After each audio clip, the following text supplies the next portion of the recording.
Respect is never given freely. It is observed. It is felt. And most of the time, it is silently withdrawn. If you feel ignored, overlooked, interrupted, or treated as insignificant, it's not random. It's psychological. And the uncomfortable truth is this: in most cases, you taught people how to treat you. Not intentionally. But behavior always communicates. And people are always evaluating. Most people believe respect comes from being nice, from being agreeable, from avoiding conflict, from making sure everyone feels comfortable. But respect is not built on comfort. It is built on perceived strength. And strength, in social dynamics, is rarely about physical dominance. It is about emotional stability. It is about boundaries. It is about how you respond under pressure. When you constantly seek approval, when you over-explain your decisions, when you apologize for things that require no apology, you signal uncertainty. And uncertainty lowers perceived value. People may still like you, but they will not deeply respect you. Humans instinctively respond to hierarchy. Even in modern society, where we pretend everyone is equal, subtle hierarchies always exist. In friend groups, in workplaces, in relationships, and your position is constantly being updated.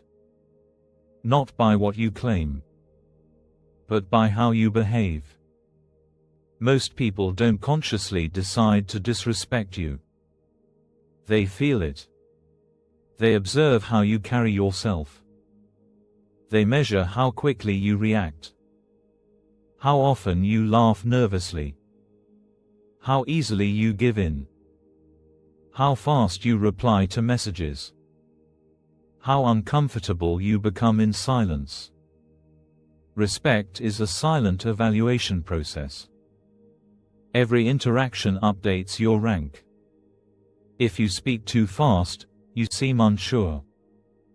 If you constantly look for agreement, you seem dependent. If you tolerate small acts of disrespect, you seem replaceable. And in a world driven by subtle power dynamics, replaceable people are rarely respected. There are 3 behaviors that silently destroy your authority. First, over-explaining.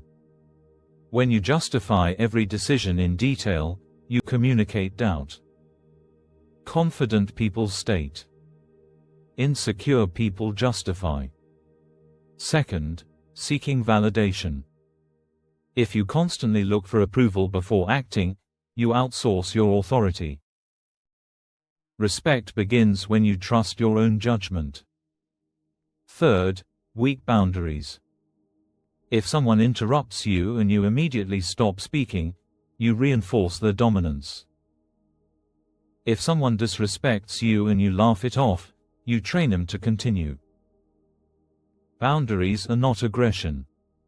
They are structure. And respect is built on structure. But here is the deeper layer most people miss. Respect is not something you demand.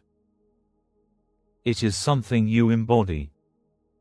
If internally you feel inferior, it leaks into your tone. If internally you fear rejection, it leaks into your posture.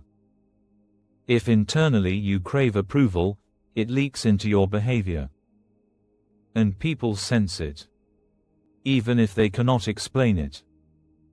If you want to be respected, you must first become internally stable. Speak less. Pause before answering. Do not rush to fill silence. Silence creates weight. When you speak slowly, people listen longer. When you remain calm under pressure, people assign you strength. When you say no without apology, people adjust their behavior.